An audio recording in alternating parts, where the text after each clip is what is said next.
అండి, అందరికీ నమస్కారం. ముందుగా ప్రేక్షకులందరికీ సంక్రాంతి పండుగ శుభాకాంక్షలు. సంక్రాంతి అనగానే మనందరికీ తెలుసు, అల్లుళ్ళు వస్తారు, చుట్టాలు వస్తారు. కానీ ఈసారి మాత్రం మన శంకర వరప్రసాద్ గారు పండగకి వచ్చేస్తున్నారు. మరి మామూలుగానే ఆయన బిగ్ స్క్రీన్ పైకి వస్తేనే మనకి ఎప్పుడు వస్తే అప్పుడే పండగలా ఉంటుంది. అలాంటిది ఆయన పండగకే వస్తున్నారు అని అంటే, అది కూడా మన సంక్రాంతి కింగ్ డైరెక్టర్ అనిల్ రావిపూడి గారితో కలిసి వస్తున్నారు అని అంటే, అన్నిటికీ మించి మన మెగా విక్టరీ కాంబినేషన్తో కలిసి వస్తున్నారు అని అంటే, ఈసారి బాక్సులు బద్దలు అవ్వాల్సిందే అని అర్థమైపోతుంది. ఐ థింక్ ఈసారి గోల్డ్ బాక్సులు బద్దలవుతాయి.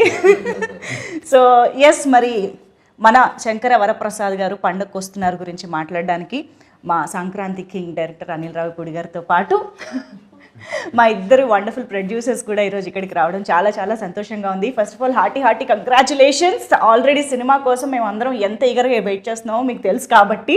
సో అండ్ ఈ సినిమాకి సంబంధించిన ప్రతి విశేషం అలా అలా మాలోకి ఇంకిపోయిందనమాట. ప్రతి పాట, ప్రతి కంటెంట్, ప్రతి డైలాగు. అలాంటిది ఇక నాకు తెలిసి థియేటర్స్లో చూసిన తర్వాత నిజంగా పండగే. So first of all Anil Ravipudi గారి సినిమా అనగానే తక్కువ రోజుల్లో అయిపోతుంది, అనుకున్న బడ్జెట్లో అయిపోతుంది, గోల్డెన్ డైరెక్టర్ టు ప్రొడ్యూసర్, ఇలాంటి అన్ని ట్యాగ్స్ ఆయనకు ఉన్నాయి. కాబట్టి ప్రొడ్యూసర్స్గా ఫస్ట్ నేను మిమ్మల్ని అడుగుతా, ఎన్ని రోజులు అనుకున్నారు ఫస్ట్ పేపర్ పైన, ఎన్ని రోజుల్లో కంప్లీట్ అయింది? అన్నట్టు 85 days అనుకున్న పేపర్ వెళ్ళాము. సో 85 days లో సినిమా కంప్లీట్ చేసాం. నిజం అండి. 85 అంటే 85 అంటే 1-2 days అటు ఇటు ఉంటుంది. బట్ మేము అనుకుంది 85 days లో కంప్లీట్ చేద్దాం పెట్టుకున్నాము. అదే డేట్స్ లో మేము కంప్లీట్ చేసాం. అంటే మినిమం 80 days యాక్చువల్గా, ఇంకా బాగా ముందే చేద్దాం అంటున్నాం కానీ తగ్గేది. ఈ స్ట్రైక్స్ వల్ల మాకు డేట్స్ కాంబినేషన్ ప్రాబ్లం వల్ల వాటి వల్ల ఒక 4 రోజులు పెరిగింది. కానీ ఈసారి మాన్సూన్ ఎక్స్టెండ్ అయింది, బాగా గట్టిగా 1 month ఎక్స్టెండ్ అయింది. దానివల్ల ఒక వర్క్ డిస్టర్బ్ అయ్యి ఇంకొక 4-5 days పెరిగింది. ఓకే, అంటే మామూలుగా ఒక్కొక్క సినిమాకి ఒక్కొక్క రకమైన ఛాలెంజెస్ వస్తూ ఉంటాయి. అన్నీ ఒకటే రిపీట్ అవ్వాలని కూడా లేదు. కానీ మెగాస్టార్ ఒకవైపు చిరంజీవి గారు, విక్టరీ వెంకటేష్ గారు, లేడీ సూపర్ స్టార్ నయనతార గారు, ఇలాంటి ఒక star cast and of course Sachin Khedekar గారి దగ్గర నుంచి ఎవరిని తీసుకున్నా బిగ్ పర్సనాలిటీస్, ఇంతమంది కాంబినేషన్లో అనుకున్నట్టుగా వర్కౌట్ చేయడం అనేది అసలు అది మామూలు విషయం కాదు. ఆ ఛాలెంజెస్ ఏం ఫేస్ చేసి ఉండుంటారు ఇంత వాస్ట్ సినిమాలో? అంటే అది చెప్పాలంటే అండి, డైరెక్టర్ గారికి ఉన్న క్లారిటీ మెయిన్ అని చెప్తాను. ఎందుకంటే సపోజ్ మేము నెక్స్ట్ వీక్ ఈ సీన్స్ చేద్దాం ఈ యాక్టర్స్తో, మాకు ఈ స్ట్రైక్ వల్ల చాలా ఇబ్బంది పడ్డాం. ఆ యాక్టర్స్ డేట్స్ ప్రాబ్లం అవుతాయి, మా లొకేషన్స్ ప్రాబ్లం అవుతాయి, అన్నీ అయినప్పుడు బట్ ఆయనకి ఆ కన్విక్షన్, ఆ విజన్ ఉంది కాబట్టి ఓకే ఈ యాక్టర్స్ లేకపోతే ఆ టైంలో మనం వేరే వర్క్ ఏం చేయొచ్చు అని ముందుగా ప్రీ ప్లాన్ ఉండటం వల్ల కూడా చాలా హెల్ప్ అయింది. లేకపోతే అదే వర్క్ చేయాలన్నప్పుడు సినిమా ఆ టైంకి అవ్వదు. చాలామంది ఏంటంటే నువ్వు ఎందుకు తొందరపడుతున్నావు, స్ట్రైక్ ఉన్న ఇబ్బంది ఉంది, అనిల్ 10 రోజులు సినిమా తీసేస్తాడు కదా, అనిల్ 20 days సినిమా తీసేస్తాడు కదా, ఫాస్ట్గా తీసేస్తాడు కదా, అనిల్ చూసుకుంటాడు కదా, నువ్వెందుకు మమ్మల్ని టెన్షన్ పెడుతున్నావు చాలా ప్రొడ్యూసర్లు. స్ట్రైక్ ఏదో కాల్ ఆఫ్ చేద్దాం అంటే బట్ వాళ్ళందరికీ ఏంటంటే ఆయన మీద కాన్ఫిడెన్స్, తక్కువ టైం ఉన్నా సరే సో నీకెందుకు టెన్షన్, ఆయన కంప్లీట్ చేస్తాడు, ఆయన 2 days వరకు 1 day తీయగలడు, ఆయనకు అది ఉంది టాలెంట్ అని మొత్తం బట్టినంత ఇచ్చి ఆయన మీద వేసాం. ఆయన స్ట్రెంగ్త్ ప్రీ ప్రొడక్షన్ అండి. ప్రీ ప్రొడక్షన్ లో బ్యాకప్ ఒక బ్యాకప్ రెడీగా ఉంటుంది ఆయనకి. స్టోరీ అంత గట్టిగా రాసుకుంటారు, ఈ బ్యాకప్స్ కూడా అంత గట్టిగా ఉంటాయి. అంటే ఇది జరగకపోతే నెక్స్ట్, ఇది జరగకపోతే నెక్స్ట్. సో దానివల్ల ఎన్ని ఛాలెంజెస్ వచ్చినా, ఈ డేట్స్ కాంబినేషన్స్ అవన్నీ వచ్చినా we were able to accommodate it because ఒక్కొక్కసారి ఆర్టిస్ట్ లేకపోయినా కూడా ఆర్టిస్ట్ ఉన్నాడు అనుకుని ఆ సీన్ తీసి ఆర్టిస్ట్ విడిగా పిలిపించి మళ్ళీ ఆర్టిస్ట్ దాంట్లో పెట్టి తీస్తాం. అది కామెడీ స్పేస్ లో ఎలా వర్కౌట్ అవుతుంది అనిల్ గారు? అదే తప్పదు, ఇక ఆర్ట్ సిచ్యువేషన్ లో ఇప్పుడు ఓకే సంథింగ్ యాక్షనో డ్రామానో లేదా సీరియస్ దో అంటే మేబీ ఏమో అనుకోవచ్చు. Comedy is just like reaction కూడా కదా. లాస్ట్ షెడ్యూల్ కొద్దిగా అట్లా అయింది, కానీ ప్రతి సీన్ అలా చేయలేం. కానీ ఏదన్నా 1 or 2 సీక్వెన్స్ ఇక కాంట్ బట్ ఇక తప్పదు, రిలీజ్ టైం దగ్గరకు వచ్చాం కాబట్టి అన్నప్పుడు మ్యాచ్ చేసి తీసేస్తాం. నో మనకి విఎఫ్ఎక్స్ వచ్చింది కాబట్టి అండ్ ఎక్స్పీరియన్స్ ఆర్టిస్టులు కాబట్టి ఇబ్బంది లేదు. చెప్పాలి ఇప్పుడు ఈయన అన్నారు కదా, ఒక ఆర్టిస్ట్ లేకపోయినా సజెషన్లో ఇంకెవరన్నా పెట్టి అది ఫినిష్ చేస్తాం. That kind of smart work చేశారు ఈయన. బట్ అటువైపు మీరు అన్నట్టు కామెడీకి రియాక్షన్ రావాలి కదా. సో అప్పుడే మా డైరెక్ట్లో ఉన్న యాక్టర్ బయటకు వస్తారు. సో ఆ కామెడీ, ఆ డైలాగు, ఆ రియాక్షన్ ఈయన ఇచ్చేస్తే ఆటోమేటిక్లీ ఇక్కడ ఉన్న actor they can perform easily. అది జరిగింది.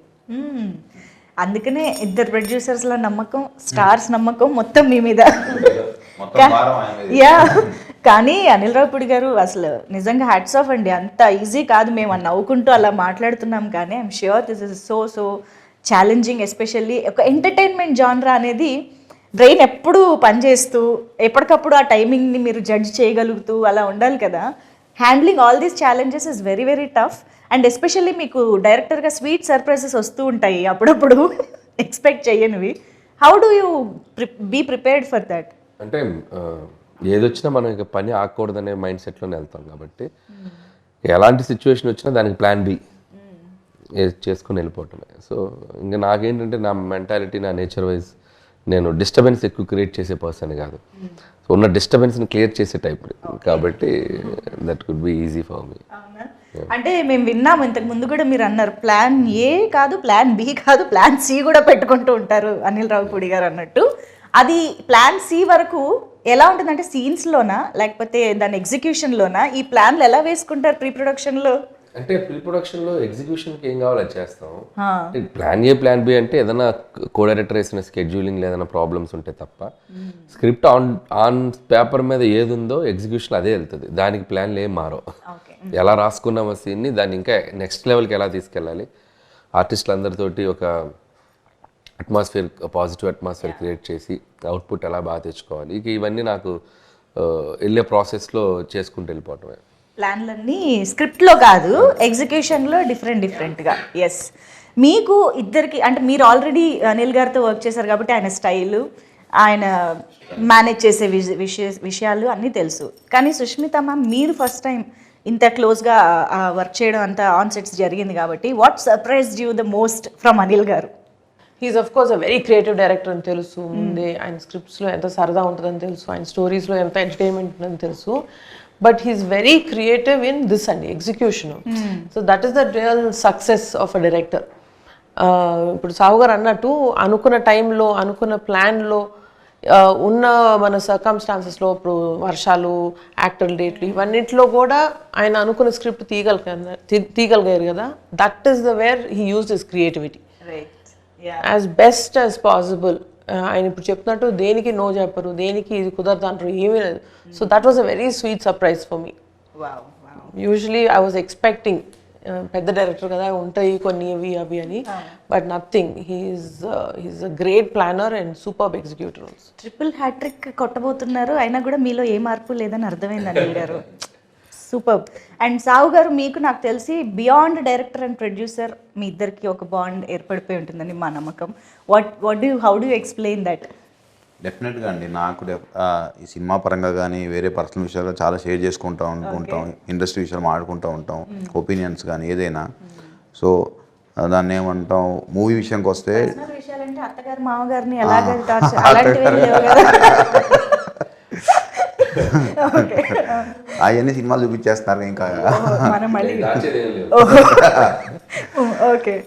సో ఇంకోటి ఏంటంటే డెఫినెట్గా ఆయన ముందు డైరెక్టర్గా సరే నా సినిమా ఇది బాగుండాలి అని ఎంత ఆలోచిస్తారు, ప్రొడ్యూసర్ కూడా ఈ సినిమా వల్ల ఎంత లాభం ఉండాలి అనేది కూడా ఆలోచిస్తారు. మనం చూస్తే చాలా తక్కువ మంది డైరెక్టర్స్కి అసలు ముందు అది ఉంటుంది. ఈయన ఏంటంటే ముందే బడ్జెట్ వేసేప్పుడు కూడా ఓకే అసలు మనకి ఎంత బిజినెస్ అవుతుంది, మనం ఎంతలో తీస్తే సేఫ్ అవుతాం, ఎట్లా ఏంటి, మనం రేపు పొద్దున్న సినిమా రిలీజ్ అయినా కూడా ఎంత బాగుండాలి, అందరూ బాగుండాలి, బయర్స్ కానీ ఎగ్జిబిటర్స్ అందరూ. సో ఈ స్పేస్లో అందరూ హ్యాపీగా ఉంటే నాకు ముందు హ్యాపీగా ఉంటుంది, నేను పీస్లో పడుకుంటాను. ఎప్పుడు అదే చెప్తాను, నాకు ఎక్కడ ఇబ్బంది ఉన్నా నాకు చెప్పు, నేను చూసి కంట్రోల్ చేస్తాను. ఎంతసేపు తన మైండ్ ఏంటంటే ఒక ప్రొడ్యూసర్కి ఆ చైన్లో ఉన్న అందరూ కూడా హ్యాపీగా ఉండేటట్టు ఆలోచిస్తారు, కానీ వేరే ఆలోచన ఉండదు. తను ఒకసారి తనే కాంప్రమైజ్ అవుతాడు. సరే సీన్ చేద్దాం అనుకుంటే అబ్బా ఇది ఎందుకు లెక్క చెక్ అవుతుంది, ఇంకో ఆలోచిస్తాను. సో ఆ క్లారిటీ తనకు ఉంది కాబట్టి ఒక సీన్కి 4-5 రకాలుగా కూడా ఆలోచించి ఎక్కడ తగ్గిద్దాము ఏంటి అనేది ఆయనే. నేను అందుకనే అంట నీళ్ళు ఉండగా దిగులు తనకు ఎందుకు అంటానంటే దానికే అంట. సో ఆ ప్రెషర్ అంతా కూడా ఆయనే పడతాడు పాపం. ప్రొడ్యూసర్ల స్లోగన్ అనిల్ ఉండగా దిగులు దండగా. అది డెఫినెట్ అండి. ఐ థింక్ బడ్జెట్ విషయంలో మాట్లాడితే ఇంకొక ఇంపార్టెంట్ విషయం ఎస్పెషల్లీ విత్ అనిల్ గారు ఈజ్ ప్రమోషన్. అంటే cinema budget divides into 2 parts, ఒక ప్రొడక్షన్కి ఒకటి ప్రమోషన్కి అన్నట్టుగా ఉంటుంది కదా. ఈ ప్రమోషన్ ప్లానింగ్లో హీస్ డెఫినెట్లీ నంబర్ 1 మాస్టర్. మాట్లాడకూడదు ఇప్పుడు, మళ్ళీ ఆయన ప్రమోషన్ తక్కువ అయింది కదా, నేనే ప్రమోట్ చేసి ఎక్కువ రెమ్యూనరేషన్ అడిగేటట్టున్నారు. అవునా? బట్ ఈ ప్లానింగ్ ఎలా జరుగుతుంది, ఏ స్టేజ్ నుంచి జరుగుతుంది, ఆ బడ్జెట్ డివిజన్ ఎలా జరుగుతుంది మాకు తెలియాలి. అంటే ప్రమోషన్స్కి నాకు తెలిసి ప్రొడక్షన్కి పెద్ద బడ్జెట్ ప్రెషర్ ఉండదండి. అంటే ఈవెంట్ ప్రీ రిలీజ్ ఈవెంట్ చేయటం, లేకపోతే అవుట్డోర్ ఈవెంట్ చేయటం అంటే అంతే. ఈ మనకి మిగతా అన్ని సెట్లో షూట్ చేసి ఇప్పుడు ఈ మధ్య అంతా అదే చేస్తున్నాం. అంటే సంక్రాంతి నుంచి అదే స్టార్ట్ చేశారు, అంత ముందు కూడా కొంతమంది అలా చేసేవాళ్ళు. సో మనకి లైవ్గా ఏమేం చేస్తామో మన వర్క్ జరిగేటప్పుడే జరిగిపోతున్నాయి. పర్టికులర్గా ప్రొడక్షన్కి బడ్జెట్ అంటే ఈవెంట్స్ చేసినప్పుడు తప్పితే ఈ టైంలో మిగతా అన్ని లైవ్ దీంట్లోనే టీమ్ చేసుకుంటూ వెళ్ళిపోతాం. మన మేకింగ్ వీడియోస్ అని మన దాంట్లో క్లిప్స్ తీసుకొని చేయటం, లేకపోతే చిన్న చిన్న స్కిట్స్ చేయటం. సో ఇట్లా మాకు చూస్తే ఆయన ప్రమోషన్ ఫస్ట్ డే స్టార్ట్ చేశారుగా, ఓపెనింగ్ డేనే ప్రమోషన్ స్టార్ట్ చేశారుగా. ఉగాదికి ఓపెన్ చేస్తే సంక్రాంతికి రిలీజ్, అక్కడే అర్థమైపోతుందండి ప్లానింగ్ ఎలా ఉంది అని చెప్పేసి. But I think you deserve all the applause. ఈరోజు ప్రొడ్యూసర్స్గా మీ ఇద్దరికి, ఎస్పెషల్లీ మెగాస్టార్ హిమ్సెల్ఫ్ మీకు స్టేజ్ పైన, ఎస్పెషల్లీ మీకు మా పెద్ద బిడ్డ అంటూ ఆయన మాట్లాడుతుంటే మాకే భలే ఎమోషనల్గా అనిపించింది. మీకు ఎలా అనిపించుంటుంది that moment? It was very heart warming అండి. అంటే ఆయన సెపరేట్గా నన్ను పొగుడుతున్నారు కానీ బట్ ఇదన్నీ ఆయన చూసి నేర్చుకుంది. ఆయన కూడా ఇంటికి పెద్ద బిడ్డ, సో ఆయన చూసి ఇది ఇంతే కదా, అంటే ఎల్డర్ అంటే ఇలాగే ఉండాలి కదా అని నాకు ఫస్ట్ నుంచి ఇది చూసి నేర్చుకున్నాం. ఇది జస్ట్ న్యాచురల్ కదా, ఇలాగే మనం రెస్పాన్సిబిలిటీ తీసుకోవాలని అనుకున్నాం. బట్ వెరీ టచింగ్ దట్ ఇలాగ పబ్లిక్లో, ఇంకా ఈ పబ్లిక్ ఫోరంలో ఎప్పుడు ఆయన అది అడ్రస్ చేయలేదు. సో ఫస్ట్ టైం చేసింది. It was very very happy. And ఆ రోజు అమ్మ చాలా హ్యాపీ అయిపోయారు. ఫస్ట్ ఇలాంటి ఈవెంట్స్ జరిగినప్పుడు ఆయన దిష్టి తీస్తానంటారు, బట్ ఈసారి మీకు కాదు మీ పెద్దమ్మాయికి తీయాలి ఫస్ట్ అన్నారు. సో వాళ్ళిద్దరికన్నా మా పిల్లలు ఇద్దరు దేవర్ రియలీ హ్యాపీ. ఈవెంట్ అయిన తర్వాత ఒక 2-3 hours కూర్చున్నా నైట్ దీని గురించి మాట్లాడుతూ. How sweet. Wow, I think memorable, one of very very very memorable evening అయింది. అండ్ సావు గారు కూడా ఐ థింక్ కామ్గా కూల్గా హ్యాండిల్ చేశారు అని మెగాస్టార్ చెప్పడం అనేది బిగ్గెస్ట్ అచీవ్మెంట్ అది. కానీ అదే మళ్ళీ ఏంటంటే ఇంత పెద్ద భారీ చిత్రం చేస్తూ కామ్గా కూల్గా ఉండడం కూడా పెద్ద విషయమే డెఫినెట్గా. అది ఎలా మేనేజ్ చేస్తారో మరి మీరేమన్నా చెప్పాలి మాకు. లేదండి, నాకు అంత తొందరగా అంత కోపం రాదు, చాలా టైం తీసుకుంటాను. అంటే మాకు చెప్తున్నారా లేకపోతే మేము ఇంటర్నల్గా కూడా కనుక్కుంటాం? కనుక్కోండి, పర్లేదు, ఎవరైనా చెప్తారు. అంతేనా? Okay okay. జరిగిన అఫ్ కోర్స్ మాకైతే ఎప్పుడు ఇలాగా స్మైల్తోనే కూల్గా కనిపిస్తుంటారు. సో అనిల్ గారు అయితే ఇంకా చెప్పక్కర్లేదు, ఎంటర్టైన్మెంట్కి కేర్ ఆఫ్ అడ్రస్.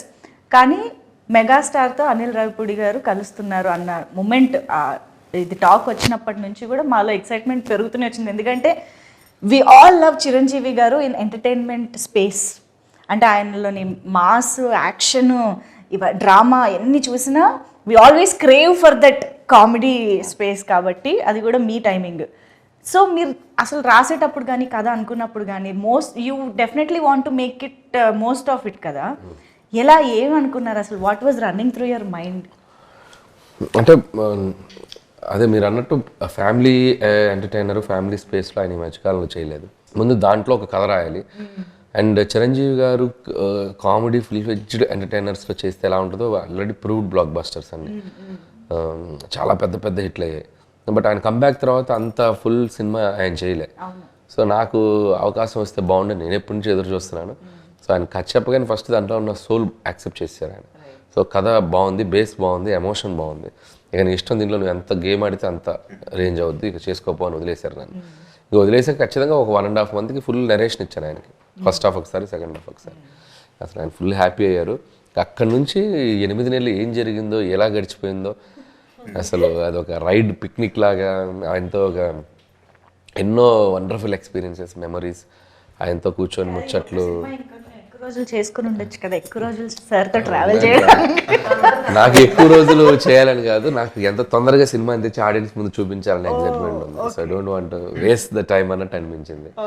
సో అంటే ఎన్నో మూమెంట్స్ తీసుకున్నాను. అండ్ ఆయన ఎక్స్పీరియన్స్, ఆయన షేర్ చేసుకున్న మూమెంట్స్, ఆయన నాకు ఇచ్చిన కొన్ని కాంప్లిమెంట్స్ అన్ని లైఫ్లో మర్చిపోలేను. Memorable journey. సో ఇక కామెడీ సైడ్ ఆయన వస్తే ఎలా ఉంటుంది, ఆయన ఫుల్గా దిగితే ఎలా ఉంటుంది అనేది మీరు రేపు సినిమా చూస్తే మీకు అర్థమైపోతుంది. మాకు ఆల్రెడీ ట్రైలర్, ఈ పార్ట్స్ చూస్తేనే ఒక్కొక్క సినిమాకి ఒక్కొక్క వింటేజ్ మాకు కనిపిస్తూ గుర్తొస్తూ ఉందన్నమాట. దొంగమొగుడు దగ్గర నుంచి అన్నయ్య వరకు, ఈవెన్ వేలు చూపించి మాట్లాడతావేంటి దగ్గర కూడా అన్నయ్యలోని చిరంజీవి గారు బయటకు వచ్చినట్టు అనిపించింది.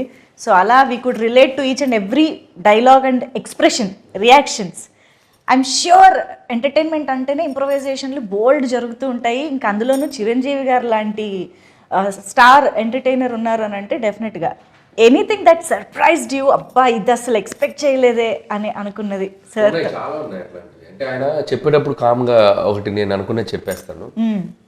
కొన్ని ఆయనకి మైండ్లోకి వస్తుంది నేను ఏదైనా చేద్దామని.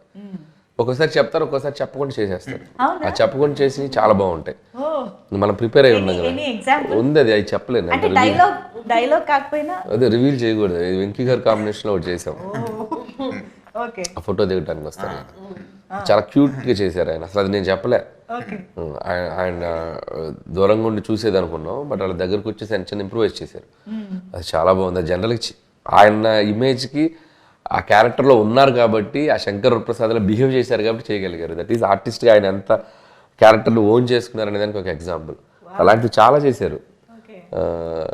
ఇంకా ఆయన అదే చెప్పాను కదా, సో కామెడీ టైమింగ్ ఆయనకి నరాల్లోకి ఎక్కిందా, ఆయనకి అన్స్టాపబుల్. బికాస్ ఆ డైలాగ్ డెలివరీలో కానీ ఆ రియాక్షన్, బాడీ లాంగ్వేజ్, ఎవ్రీథింగ్ అసలు భలే. డబ్బింగ్లో కూడా చేశారు చాలా చిన్న చిన్న ఇంప్రూవేషన్స్ అన్ని. ఓకే, సో ఫన్నీగా మాడ్యులేషన్స్ అన్ని. ఇంకా మేము లెక్క పెట్టుకోవాలి అంతే రేపు థియేటర్లో, డౌట్ లేదు. అండ్ మోస్ట్ ఇంపార్టెంట్లీ ఆ మూమెంట్, అవును ఇప్పుడు ఏమైనా లీక్ చేస్తారా ఏ టైంలో వస్తుంది ఆ కాంబినేషన్ అని? వెంకీ గారి సీన్లోనే, వెంకీ గారి సీన్లోనే వెంకీ గారి ఎంట్రీ ఎప్పుడు వస్తుంది అని. సినిమాలో ఎప్పుడు వస్తారా? సినిమాలో చెప్పాం కదా, చూస్తూ ఉండాలి కదా. సినిమా లాస్ట్ 20 minutes లో దిగుతారు ఆయన. ఆ స్టెప్ అడుగు పెట్టడం లాస్ట్ 20 minutes ఉందనగా అదనమాట సంగతి. కొంచెం ఎదురు చూస్తూ ఉన్నాం, తప్పదు. So that moment I'm sure థియేటర్లు మొత్తం వాళ్ళిద్దరు కలుసుకోవటం, వాళ్ళిద్దరు మాట్లాడుకోవటం, వాళ్ళిద్దరు అల్లరి చేయటం తెలుగు ప్రేక్షకులు ఇంకో 2-3 సంక్రాంతులు గుర్తుపెట్టుకునేలా ఉంటుంది. అంటే మన తెలుగు ప్రేక్షకులకి 4 pillars ఆఫ్ తెలుగు ఇండస్ట్రీ అని అంటాం. అందులో 2 పిల్లర్స్ని ఒక స్క్రీన్ పైన పండక్కి చూస్తున్నామంటే అసలు never before ever after kind. మీ డైలాగే చెప్పాలి. సో బట్ మీరు ప్రీ రిలీజ్ ఈవెంట్లో ఒక మాట కూడా అన్నారు, సినిమాలో ఇమోషన్స్ యాంగిల్ కూడా చాలా ఉంది అనేసి. విచ్ మనకి ట్రైలర్లో కానీ అది ఎక్కువ కనిపించలేదు. మనకి ఎక్కువ యాక్షన్, ఎంటర్టైన్మెంట్ ఇవి బాగా కనిపించాయి. ఇమోషన్ సైడ్ గురించి మీరు ఏం చెప్తారు? మేము ఎంతవరకు ఎక్స్పెక్ట్ చేయొచ్చు? కథకి ఎంత అవసరమో అంతే చేసామండి అది. బట్ చాలా బ్యూటిఫుల్గా బ్లెండ్ అయింది కథలో. అండ్ నయనతార అండ్ ఇద్దరు పిల్లల మధ్య జరిగే డ్రామా కానివ్వండి, చిరంజీవి గారి మధ్య పిల్లలతో ఉండే మూమెంట్స్ కానివ్వండి, చాలా లైవ్లీగా ఉంటాయి, చాలా టచింగ్గా ఉంటాయి. అండ్ ఉన్న ఒక 2-3 సీక్వెన్స్లు కూడా అది మనకు ఒక తెలియని ఒక అనుభూతుల్ని క్రియేట్ చేస్తాయి. అండ్ ముఖ్యంగా సెకండ్ హాఫ్లో ఎక్స్ట్రాడినరీ అత్త కోడల మధ్య ఒక సీక్వెన్స్ ఉంటుంది. I don't want to reveal it, but దాంట్లో కొన్ని పాయింట్స్ కానీ, మాట్లాడుకున్న కాన్వర్జేషన్స్ కానీ కొద్దిగా కొత్తగా ఫీల్ అవుతాం. ప్రజెంటేషన్ ఆఫ్ ద అంటే కొద్దిగా ఇలా కూడా ప్రజెంట్ చేయొచ్చు సీన్స్ని, మంచి మ్యాటర్స్ చెప్పాం. అదే కదా ఈ సినిమా అంటే ఎంటర్టైన్మెంటే కాదు, దాంట్లో ఎంతో కొంత మన లైఫ్లో మన రియల్గా వెళ్ళే టైంలో మనం ఒక హ్యూమన్ రిలేషన్స్ అంటాం కదా, వాటి మధ్యలో ఉండే కాన్ఫ్లిక్ట్స్, వాటికి సంబంధించిన సొల్యూషన్స్, వాటికి సంబంధించిన ఆలోచించేటువంటి పాయింట్స్, అది మనం చెప్పడం వల్ల వాళ్ళు ఏదో మారిపోతాను కదా, కానీ దట్స్ ఏ డిస్కషన్కి, డిబేట్కి ఉపయోగపడేలా maybe if you think in this way అలా ఉంటుంది అనే ఒక అప్రోచ్లో చేసాం. అయితే చెప్తాను అన్ని. అందుకే చాలా బాగా కుదిరింది ఈ subject. Not only fun, there is a beautiful emotion in the film. I think అందుకనే ఫ్యామిలీ ఆడియన్స్ అనిల్ గారి సినిమా అనగానే మొత్తం పట్టు చీరలు కట్టి వీలైతే జంతికలు, అప్పాలు డబ్బాలో పెట్టుకొని మరీ థియేటర్కి వెళ్ళే పరిస్థితి ఉందంటే డౌట్ లేదు అసలు. అండ్ ఈసారి మామూలుగా అయితే వైఫ్ అండ్ హస్బెండ్ కాంబినేషన్లో మనకి రిలేటబుల్ కంటెంట్ మీ నుంచి చాలా వచ్చింది. మామూలుగా సంక్రాంతి అంటేనే అల్లుళ్ళ టైము. మీరు ఈసారి ఇంకా అల్లుళ్ళకి టిప్స్ ఇస్తున్నట్టున్నారు కదా, అత్తగారిని మామగారిని ఎలా వేధించాలి, ఎలా ఆడుకోవాలి. మీరు అక్కడ పాయింట్ గమనించాలి, మనల్ని టార్చర్ పెట్టే అత్తగారు మామగారు అన్నాం, కానీ అందరిని మంచిగా ఉండే వాళ్ళని ఎందుకు చెప్తాం? మనల్ని బాగా టార్చర్ పెట్టే వాళ్ళ గురించి చెప్పాం. ఓకే, సో ఈసారి అలా మొత్తం ఫ్యామిలీ మొత్తాన్ని కవర్ చేయబోతున్నారు. అండ్ ఈ మొత్తం ఏదైతే ఎక్సైట్మెంట్ ఉందో దీన్ని డెఫినెట్గా ఎన్హాన్స్ చేసి మమ్మల్ని ఆబ్వియస్గా ఒక మ్యూజికల్ హిట్గా కూర్చోబెట్టింది డెఫినెట్గా భీమ్స్ గారి పాటలు. అంటే నాకు తెలిసి ఒక్కొక్కళ్ళకి ఒక్కొక్క పాట ఇచ్చినట్టున్నారు మీరు. మీసాల పిల్ల, యూనో వైఫ్ అండ్ హస్బెండ్ అలాగా. శశిరేఖ ఏమో లవర్స్కి ఇచ్చినట్టు, అండ్ మాస్ పాట ఆబ్వియస్గా మెగా విక్టరీ సాంగ్, ఇలా ఒక్కొక్క జాన్రా స్ప్రెడ్ చేసినట్టు అనిపిస్తుంది. ప్లాన్డా ఇలా ఇలా ఒక్కొక్కళ్ళకి ఒక రిలేటబుల్ సాంగ్ సిచ్యువేషన్స్ అలా ఉన్నాయి. సో శశిరేఖ వచ్చేసి కథలో వాళ్ళు పెళ్లికి ముందు జరిగేటువంటి ఒక సిచ్యువేషన్గా వచ్చే పాట. మీసాల పిల్ల అంటే పెళ్లి అయిన తర్వాత జరిగే పాట. సో వెంకీ చిరంజీవి గారిది it's like mass number. And opening song వచ్చేసి అది ఇంట్రోకి ఒక కొద్దిగా ట్రెండీగా చేసాం అది. సో అది మేమే అంటే మాకే సర్ప్రైజింగ్ ఎలిమెంట్ అది. ముందు అసలు ఏదేదో అనుకుని ఫైనల్గా ఆ సాంగ్ వచ్చింది. ఓకే, అది ఈ రోజు షేక్ చేసేసింది అందరినీ. ఎస్. సో దట్ ఈస్ మామూలుగా ఏ పాట వచ్చినా ఈ మధ్య కాలంలో ఈ పాటలో హుక్ స్టెప్ ఏ ఉంది అని అడుగుతూ ఉంటాము. అలాంటిది పాటే హుక్ స్టెప్ అయింది. సో ఎలా ఎలా ప్లాన్ చేశారా హుక్ స్టెప్? హుక్ స్టెప్ అనేది రామ్ జోగే శాస్త్రి గారు ఇచ్చిన idea, lyric writer. Okay okay. మనకి అక్కడ మేము ఒకటి ఏదో సరే ఫస్ట్ ఏదో జిల్లిల్లమ్మ ఏదో అన్నాడు అతను, డోరెమఫ సరేమప్ప డోరెమఫ ఏదో అన్నాడు ఆయన. మేము రఫ్ ట్యూన్ కదా అనుకున్నాం, బట్ రామ్ జోగి గారు ఒక 8 ఆప్షన్లు రాశారు. దానికి ఏమేమి పెట్టచ్చు ఏమేమి పెట్టచ్చు 8 ఆప్షన్లు అందరికి హుక్ స్టెప్ నచ్చింది. సో వీళ్ళు పుట్టు hook step hook step hook step అని అందరూ మొదలెట్టాం. యా, ఐ థింక్ చిరంజీవి గారు అండ్ వెంకటేష్ గారు కలిసి ఆయన ఒక కేమియో చేస్తున్నారంటేనే మాకు ఎక్సైట్మెంట్. అంటే వాళ్ళిద్దరూ కలిసి ఒక పాట కూడా చేస్తున్నారనే ఇది I think it's added bonus అని చెప్పాలి. హౌ డిడ్ యూ క్రియేట్ అసలు వెంకటేష్ గారిని ఇంక్లూడ్ చేద్దాము అన్న థాట్ వచ్చిన దగ్గర నుంచి మొత్తం ఎగ్జిక్యూషన్ వరకు? అంటే వెంకీ గారిని ఫస్ట్ కథ చెప్పినప్పుడు ఇట్స్ లైక్ చిరంజీవి గారు గైడ్ చేశారు. ఇలాంటి ఈ కథలో ఇంకొక స్టార్ కూడా వస్తే బాగుంటుంది, సో ఇలా వస్తే ఎలా ఉంటుందో ఒకసారి ఆలోచించు. ఆయన ఒక చిన్న హింట్ ఇచ్చారు. హింట్ ఇచ్చాక ఇక మేము దాన్ని అల్లుకుని పోయాం టీం అంతా. దాన్ని అంటే అది చాలా ఛాలెంజ్, అది నాట్ ఈజీ. పేపర్ మీద దాన్ని వర్కౌట్ చేయటం, దాన్ని స్క్రీన్ మీదకి తీసుకురావటం, అంటే ఇద్దరు హీరోని బ్యాలెన్స్ చేయటం, ఆ హీరోకి మధ్య డైలాగ్స్ రాయటం, మేనరిజమ్స్ క్రియేట్ చేయటం, it's like very tough process. And we went through that. చేసాము, చక్కగా పేపర్ మీద తెచ్చుకొని హీరో గారికి నరేట్ చేసేసరికి అసలు నేను ఊహించలేదు నువ్వు ఇంత అద్భుతంగా చేసుకొస్తావని. సూపర్ అబ్బాయి, ఇది స్టాండ్అవుట్ అవుద్ది బ్లాక్ అని చెప్పి ఆయన చాలా హ్యాపీ ఫీల్ అయ్యారు. ఇక వెంకీ గారు ఇంకా చిరంజీవి గారి మీద అవుట్ ఆఫ్ రెస్పెక్ట్, నా మీద అవుట్ ఆఫ్ లవ్, ఈ జస్ట్ ఎంటర్ అయిపోయారు. అసలు ఏం లేదు, ఈ జస్ట్ ఎక్స్పీరియన్స్డ్ ఎవ్రీథింగ్ అంత. దాన్ని అలా ఒక మ్యాజికల్గా మాకు వచ్చి సపోర్ట్ చేసి వెళ్ళిపోయారు. మీకు ఆల్మోస్ట్ వెంకటేష్ గారితో కంటిన్యూస్ గా వర్క్ చేస్తున్నట్టే ఉందేమో కదా? అదే లాస్ట్ 4 years లో 4 ఫిలిమ్స్ చేశారు. F3 అదే సంక్రాంతి కరోనా తీసేస్తామంటే లాస్ట్ 5 years లో 4 ఫిలిమ్స్ చేస్తున్నాం. అదే కంటిన్యూస్ గా ఆల్మోస్ట్ చేస్తున్నట్టే. Yeah, but such a sweet person. I think so sweet of him to do this. And I think victory Venkatesh గారికి ఆన్ స్క్రీన్ నేమ్ లైక్ పెళ్లికాని ప్రసాద్ అని చాలా ముద్దుగా అందరం పిలుస్తూ ఉంటాం. అలాంటిది ఇక్కడ పెళ్ళైన ప్రసాద్ పెళ్లికాని ప్రసాద్ కలుస్తున్నారు అనమాట స్క్రీన్ పైన. పెళ్ళైన మన శంకర వరప్రసాద్ గారు ఆ యాంగిల్లో ఏమైనా వర్కౌట్ చేయాలి? బాగా గెస్ చేశారు మీరు. రియల్లీ చాలా మంచి గెస్ అయింది. Okay, let's see. బట్ ఆయన పేరు ప్రసాద్ కాదు, సినిమాలో కాదు, వెంకీ గౌడ. ఎస్ చెప్పారు కదా, ఫ్రమ్ బెంగళూరు. మంచి మాస్ కర్ణాటక. ఓకే, సో ఇక్కడ సింగిల్ హ్యాండ్ గణేష్ బయటకు వస్తున్నారా? లేదు, వెంకీ గౌడనే. అసలు టోటల్ ఆ వైబ్ వేరు, టోటల్ వైబ్, టోటల్ ఆయన యాటిట్యూడ్ కంప్లీట్ డిఫరెంట్గా ఉంటుంది. అవునా? ఓకే, సో చూసిన ఆడియన్స్గా, ప్రొడ్యూసర్స్గా పక్కన పెట్టేస్తే ఆడియన్స్గా what was your reaction on set? కానీ అసలు on set and on screen is the same vibe with Anil garu. మనకి మీకు స్క్రీన్ మీద ఎంత ఫన్ చూపిస్తారో ఆన్ సెట్ అంతే ఫన్, అంతే ఎనర్జీ. అది జస్ట్ ఆయన టైమింగ్లో కాదు, ఆయన పాజిటివ్ యాటిట్యూడ్లోంచి వస్తుంది. So that was the best thing. But cinema చూసిన తర్వాత అంటే you know whatever we were seeing కొద్దిగా, బట్ అది చూసిన తర్వాత అనిపించింది ఎప్పుడెప్పుడు ఆడియన్స్తో ఇది షేర్, ఇది ఫ్యామిలీ ఎంటర్టైనర్ అనేసరికి we want to share it with everybody. So అందరూ చూడాలి, అందరూ ఎంజాయ్ చేయాలి, దాని గురించి అందరూ కూర్చుని మాట్లాడుకోవాలి, అది అలా అనిపించింది. That is a feeling. Movie కూడా అదే అంటా ఉన్నా అనిల్తో, నేను థియేటర్లో సినిమా చూస్తాను, నేను చూడని సినిమా చూపెట్టద్దని కూడా అన్నాను. ఎందుకంటే నాకు ఆడియన్స్తో ఎంజాయ్ చేయాలి సినిమా అని. థియేటర్ చూడలేదండి సినిమా. నేను ఒక్కోసారి మిక్సింగ్ అక్కడికి వెళ్ళినా సరే వెళ్ళిపోయాడు బయటికి, 2 నిమిషాలు ఉంటే వెళ్ళిపోయాడు. నేను పబ్లిక్లో చూస్తాను సినిమా, ఎంజాయ్ చేస్తాను ఆడియన్స్తో, ఫస్ట్ వన్ ఎంజాయ్ చేయాలని. ఎందుకంటే అంత పెద్ద స్టార్స్తో పనిచేసాం కదా, it's a great experience. So అది మనం అలా చూడటం కన్నా ఒక క్రౌడ్లో చూస్తేనే we can enjoy the movie అని నేను చూడలేదు. ఒక ఫస్ట్ హాఫ్ చూశారు, ఫస్ట్ హాఫ్ చూశారు అది ఫ్లోలో, అంటే without RR dialogue double positive చూశారు. అక్కడే చాలా నాకు ఇంక నేను సెకండ్ హాఫ్ చూడండి థియేటర్ చూస్తున్నా. ఫస్ట్ హాఫ్ తో సినిమా అర్థమైపోయింది. సెకండ్ హాఫ్ చాలా బాగుంది. Sure we're eagerly waiting for both their energies. అంటే మాకు అయితే మొన్న స్టేజ్ పైన చూస్తే ఇద్దరు ఏ కాలేజ్ స్టూడెంట్స్ అని అడగాలనిపించింది చిరంజీవి గారిని వెంకటేష్ గారిని. అలాగే ఉండాలి. ఆ రేంజ్ యూనో అపియరెన్స్ కానీ ఎనర్జీ కానీ అన్ని విధాలుగా అలా ఉన్నారు. So eagerly waiting. And I think Anil గారు అండ్ చిరంజీవి గారి కాంబినేషన్లో మాకు కొత్తగా చిరంజీవి గారు కనిపించబోతున్నారు అన్న దాంట్లో I think action part of it, NSA agent.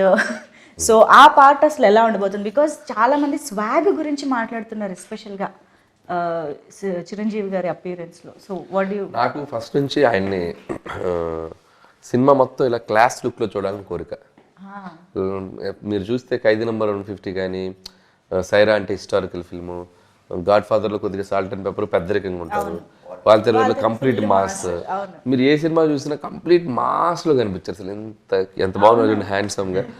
So నేను ఆ క్యారెక్టరైజేషనే ఫిక్స్ అయింది. ఈయన సినిమా అంతా సూట్లు టీషర్ట్లు క్లాస్గా ఉండడానికి క్యారెక్టర్ రాసేది. ఫస్ట్ ముందు లుక్ సినిమా అంతా ఒకలాగా ఉంటుంది, అందంగా హ్యాండ్సమ్గా కనబడతారు ఆయన అని చెప్పి ఆ నేషనల్ సెక్యూరిటీ ఏజెంట్ అని ఒక intelligence department IB back drop అని చెప్పి కథ రాసుకున్నాం. ఇంకా దాని నుంచి దానికి ఒక ఫ్యామిలీ డ్రామా లింక్ చేసి ఇక అల్లుకుంటూ వెళ్ళిపోయాం. So that is the secret. ఎందుకు ఆ కథలో క్యారెక్టర్స్ ఎంచుకోవడానికి, టు షో చిరంజీవి గారు క్లాస్. సో అండ్ ఇక దానివల్ల ఏంటంటే క్యారెక్టర్ పరంగా మనకి యాక్షన్ రావడానికి కూడా అవకాశాలు ఎక్కువ ఉంటాయి. కథ కూడా మనం అటువైపు తీసుకెళ్ళచ్చు. ఒక ఇన్వెస్టిగేషన్, ఒక క్రైమ్కి లింక్ చేయొచ్చు. సో బోల్డ్ అవకాశాలు ఉంటాయి మనకి. Not only family drama, layers వేయచ్చు అని చెప్పి అది తీసుకున్నాం. దానికి తగ్గట్టుగానే కథ నీట్గా ఆ ఇన్వెస్టిగేషన్, క్రైమ్, యాక్షన్ ఉంటూ వాటిల్లో అద్భుతమైన మన kind of family fun, drama, emotional. Nice nice. Anil Ravipudi గారు ఎంత మంచి డైరెక్టరో అంతే మంచి యాక్టర్ అని కూడా మనందరికీ తెలుసు. కాబట్టి ఒక్కసారి వేలు చూపించి మాట్లాడతావేంటి అన్నది మీరు చెప్పేస్తే మనం ఫుల్ ఖుష్ అయిపోతాం ఈరోజు. అది నేను చెప్తే ఆయన చెప్పేసి మీరు కూడా బిహేవ్ యువర్ సెల్ఫ్. శశి వేలు చూపించి మాట్లాడుతున్నావంటే నీకు అంతగా తిట్టాలనుకుంటే లోపలికి వచ్చి తిట్టవా ప్లీజ్. అందరూ వస్తున్నారు. ఈ మధ్య కాలంలో టికెట్ రేట్స్ గురించి జనరల్గా ప్రతి సినిమాకి ముందు ఒక కైండ్ ఆఫ్ డిస్కషన్ జరుగుతుంది. కొన్నిసార్లు ఫ్యాన్స్కి ఒక రకమైన యూనో ఇన్కన్వీనియన్స్ కూడా వస్తుంది. ఇలాంటి సందర్భాల్లో ఐ థింక్ ఇద్దరు ప్రొడ్యూసర్స్ ఇక్కడే ఉన్నారు కాబట్టి మన శంకర వరప్రసాద్ గారు పండుకొస్తున్నారుకి ఆడియన్స్కి టికెట్స్ ఎలా అందుబాటులో ఉండబోతున్నాయి, ప్రైసెస్ గురించి కూడా ఒక్కసారి మీ మాటల్లో చెప్పేస్తే మాకు క్లారిటీ వస్తుంది. టికెట్ ప్రైజెస్ లాస్ట్ ఇయర్ ఏదైతే సంక్రాంతి సినిమాలకు ఉన్నాయో ఆంధ్రాలో అదే ఉన్నాయండి. మనం సపరేట్గా పెంచిందేం లేదు. తెలంగాణకు వస్తే డెఫినెట్గా ఎఫోర్డబుల్ ప్రైజెసే పెట్టాం, కానీ ఏది మన ఆడియన్స్ మీద భారం అయ్యే ప్రైజ్లు అయితే ఏం పెట్టలేదు. అన్నీ చూసుకుని అన్ని సినిమాల కన్నా చెప్పాలంటే పెద్ద సినిమాలతో పోలిస్తే వాటికన్నా తక్కువ రేట్లే మనం తీసుకొచ్చాం. సో ఎక్కడ ఎవరికి ఆ ఇబ్బంది అనేది రాదు. No fancy prices, audience rates. Okay, very very affordable family audience అందరూ కలిసి. మీరు మన సోషల్ మీడియాలో చూసినా పొద్దున్న మేము చూస్తున్నాము, డెఫినెట్గా అందరూ కూడా ఎఫోర్డబుల్ ప్రైస్ అని రాస్తున్నారు. ఎవరు దాని గురించి నెగిటివ్గా అసలు ఎక్కడ లేదు. They are happy also. So clear, మనకి ఎటువంటి హైరాణ లేదు. హ్యాపీగా అందరూ కలిసి హ్యాపీగా చూడొచ్చు. అసలు మొత్తం అందరు రిలేటివ్స్ తోటి బల్క్ బుకింగ్స్ చేసుకుని వెళ్ళొచ్చు. 25 టికెట్లు. మేము ఒకవేళ నిజంగా మాకున్న మైండ్ సెట్స్ కూడా ఏదో ఆడియన్స్ మీద బర్డెన్ వేసేద్దాం మైండ్ సెట్స్ ఎవరికీ లేదు ఇక్కడ. అసలు ముందు ఆయన ఒప్పుకోడు. ఆయన ఎందుకంటే నా సినిమా అంటే 10 మంది 20 మంది చూస్తారు అసలు అనేది మా అందరు కూడా అదే ఉంటుంది. అసలు ఆయన కూడా ఒప్పుకోడు. టికెట్ చిరంజీవి గారు కూడా స్ట్రిక్ట్గా చెప్పిన విషయం అది. అస్సలు ఈసారి మాత్రం మీరు ఎటువంటి, ఎందుకంటే ఈ సినిమా ఫ్యామిలీస్ ఎక్కువ వచ్చి చూడాలి. Ticket prices don't cross the limits. What is the reasonable, ఆ రీజనబుల్లే పెట్టండి అని మరీ చెప్పారు. అందుకనే మన పాత సంక్రాంతితో పోలిస్తే అయ్యే ఉన్నా అయ్యే పెట్టాం. దాని నుంచి ఎక్కువ చేసింది ఏం లేదు. సూపర్. మీరు సినిమా అయ్యే వరకు సినిమా ఫ్యామిలీలో ఉంటారు, రిలీజ్ టైంకి మా ఫ్యామిలీస్లోకి వచ్చేస్తారు, సైడ్ మార్చేస్తారు మాకు తెలుసు. సో ఇంతకీ ఈ సినిమా తర్వాత ఏం గిఫ్ట్ ఇవ్వబోతున్నారు అనిల్ గారికి?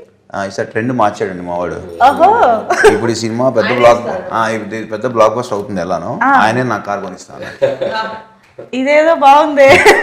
ఓకే, కొత్త ట్రెండ్ ఇది. అదే కదా, మీరే స్టార్ట్ చేస్తున్నారు. నేను ఇస్తాను, ఆయన తీసుకుంటున్నాడు. ఇస్తానని లేదా? ఇవ్వమని అన్నారండి. US 1 million ప్రీమియర్ కొడితే కొడుతుంది అని చెప్పాడు ముందు, ఎప్పుడు ఒక 1 month ముందు. నేను ఎక్సైట్ అయిపోయి కొడితే నీకు మంచి కార్ ఇస్తా అన్న. నేనేదో ఎక్సైట్మెంట్లో అన్నా, ఇది 1 million అవుతుంది, అది అవుతుంది, ఇప్పుడు కార్ ఏది అంటున్నాడు. నేనేదో ఇవ్వాలి కదండి, మాటే కదా. బుకింగ్ చేశారా లేదు? మా డైరెక్టర్ మాట నిలబడతాడు. ఇక్కడ ఇంకొంచెం బుక్ చేసేసాం, నన్ను తిట్టుకోవద్దు దయచేసి. యా, అంటే టికెట్ ప్రైసెస్ విషయంలో అయితే సంక్రాంతికి వస్తున్నాము, లాస్ట్ సంక్రాంతి సినిమాలతోనే సేమ్గా ఉంటుందని అంటున్నారు. కానీ ఇక్కడ నాకు ఇంకో డౌట్ వచ్చింది, సంక్రాంతికి వస్తున్నాం ఈజ్ ఆల్సో ఫ్యామిలీ ఆడియన్స్కి బాగా నచ్చే జానరా సినిమా. మనశంకర వరప్రసాద్ గారు కూడా ఫ్యామిలీ ఆడియన్స్ అందరు రావాల్సిన సినిమా. బట్ ఓవరాల్గా మీరు ఎలాంటి డిఫరెన్సెస్ చెప్తారు సంక్రాంతికి వస్తున్నాంకి కంప్లీట్ ఇది వేరే స్క్రిప్ట్ అండి. అటు రెండు డిఫరెంట్, అంటే రెండు స్టోరీ డిఫరెంట్. అది సంక్రాంతికి వస్తున్నాం అంటే ఒక చిన్నరాజు, ఓ భాగ్యం, ఓ మీనాక్షి, ఒక వైఫ్, ఒక గర్ల్ ఫ్రెండ్, ఒక సెట్ ఆఫ్ ఎంటర్టైన్మెంట్లో వెళ్ళిపోయింది అండ్ క్రైమ్ వెళ్తుంది. అండ్ ఇది వచ్చేసరికి ఒక శంకర వరప్రసాద్ అండ్ ఒక శశిరేఖ, వీళ్ళ మధ్య జరిగే కాన్ఫ్లిక్ట్స్ ఏంటి, వీళ్ళ జర్నీలో జరిగే స్ట్రగుల్స్ ఏంటి, దీంట్లో వచ్చే ఎంటర్టైన్మెంట్స్ ఏంటి, కంప్లీట్ చాలా అంటే రెండు వేరే కథలు. కాబట్టి ఈసారి వేరే డిష్, వేరే టేస్ట్, వేరే flavour, but fun is same. ఆరగించేది ఫ్యామిలీ ఆడియన్సే. వాళ్ళు పొందే ఫన్ చూసారా, అది సేమ్ ఉంటుంది. వెయిటింగ్. ఓకే, సో ఇప్పుడు మన సంక్రాంతి సెగ్మెంట్లోకి వెళ్ళిపోదాము. సో మనకేంటంటే సంక్రాంతి అనగానే కొన్ని థింగ్స్ మనకి గుర్తొస్తూ ఉంటాయి. మనం సంక్రాంతి టైంలో వాటిని ఖచ్చితంగా వాడుతూ ఉంటాం, ఇంటికి తెచ్చుకుంటూ ఉంటాం. అలాంటి ఫోటోలు నేను మీకు చూపిస్తానమాట. సో అది చూడగానే మీకు మీ టీంలో మీరు వర్క్ చేసిన అందరిలో గుర్తొచ్చే వాళ్ళు ఎవరు అనేది చెప్పాలి. ఓకేనా? ఫస్ట్ పిక్చర్ చెరుకు రసం. ముగ్గురికి ఎవరు గుర్తొచ్చినా 3 పేర్లు చెప్పొచ్చు. చెరుగడలు అంటే మనకి ఇప్పుడు అంటే బయట చాలా హార్డ్గా కనిపిస్తాయి కానీ తీయగా ఉంటాయి తినగానే.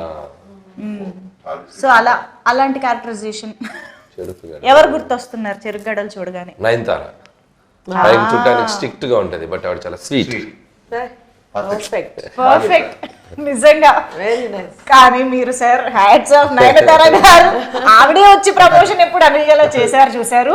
అమ్మో, ఇది రికార్డ్ అండి నిజంగా. అప్పుడు విజయశాంతి గారిని తీసుకొచ్చారు అలాగా, ఇప్పుడు నయనతార గారు. ఓకే, గుర్తు పెట్టుకుంటాం మేము ఇవన్నీ. నెక్స్ట్ వెరీ ఇంపార్టెంట్, గాలిపటం చూడగానే ఎవరు గుర్తొస్తున్నారు? అంటే గాలిపటంకి రకరకాలు చెప్పుకోవచ్చు. స్కై ఇస్ ద లిమిట్ అంటే ఎగురుతుంది కైట్. చిన్న క్లూ ఇవ్వగానే ఫుల్ అన్ని చేసేవాళ్ళు ఎవరు? అది నాకే ఇచ్చారు. Sky is the limit. నాకు ఇస్తే బాగుండదు, ఎదురు చూస్తున్నాను.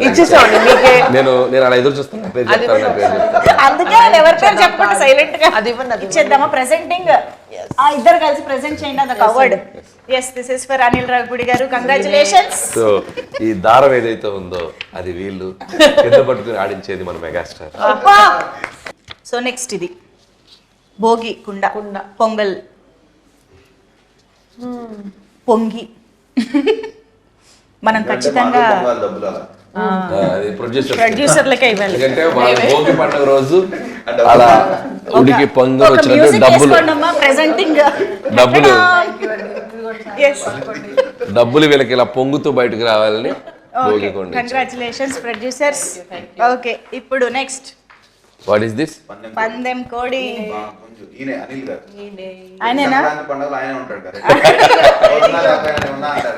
మీ పందెం కోడి ఆయనేనా?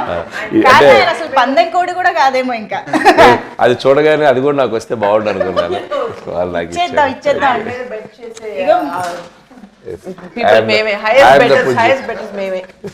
మేమందరం కూడా. ఓకే, ఇక్కడ మీలో మీరే పంచుకుంటున్నారని చాలా మంది చూస్తూ ఉంటారు. అండ్ ఎస్, భోగి మంటలు. ఫైర్ అంటే మెగాస్టార్ చిరంజీవి గారు అండ్ వెంకటేష్ గారు ఇద్దరికి భోగి మంటలు. Okay, super. అయితే ఇలాగా ఈ అన్ని ఎలిమెంట్స్ తో కలిసి ఎలా అయితే మీ ప్రొడక్షన్ లో ఇంత చక్కగా సినిమా చేసి తీసుకొస్తున్నారో, ఈ అన్ని ఎలిమెంట్స్ గుర్తొచ్చేలాగా మేము కూడా సినిమాని ఎంజాయ్ చేయబోతున్నాం అన్నది అర్థమైపోయింది. సో ఈగర్లీ వెయిటింగ్, చాలా ఎక్సైటెడ్గా వెయిట్ చేస్తున్నాం సినిమా కోసం. So thank you so much. Finally Anil గారు, ఇప్పటి వరకు మా ముందుకు రాని విశేషం కానీ మాకు తెలియని ఎలిమెంట్ కానీ ఏదైనా ఒకటి చెప్పి క్లోజ్ చేద్దాం. నేనున్నా సినిమాలో, నేనున్నా వాళ్ళిద్దరి మధ్యలో ఉంటా ఒకసారి. స్టెప్పా డైలాగ్ సరే అయితే థ్యాంక్ యూ. ఆడియన్స్ అందరికి సంక్రాంతి శుభాకాంక్షలు అడ్వాన్స్ గా. సో జాన్ 12th సినిమా మీ థియేటర్లోకి రాబోతుంది. సో ప్రతి సంక్రాంతికి ఒక మంచి విజయాన్ని మాకు ఇస్తూ వస్తున్నారు. ఈసారి కూడా ఒక అద్భుతమైన విజయాన్ని ఇస్తారని ఆశిస్తున్నాం. అందుట్లో మెగాస్టార్ చిరంజీవి గారు ఒక బ్యూటిఫుల్ ఎంటర్టైనర్తో మీ ముందుకు రాబోతున్నారు. అండ్ విక్టరీ వెంకటేష్ గారు ఒక స్పెషల్ క్యామియోలో రాబోతున్నారు. సో మీ అందరం నవ్వించడానికి ఎన్ని ప్రయత్నాలు అన్నీ చేసాం. మీరు వచ్చి థియేటర్కి వచ్చి ఈ సినిమాని సక్సెస్ చేస్తారని ఎంతో ఆశగా ఎదురు చూస్తాం.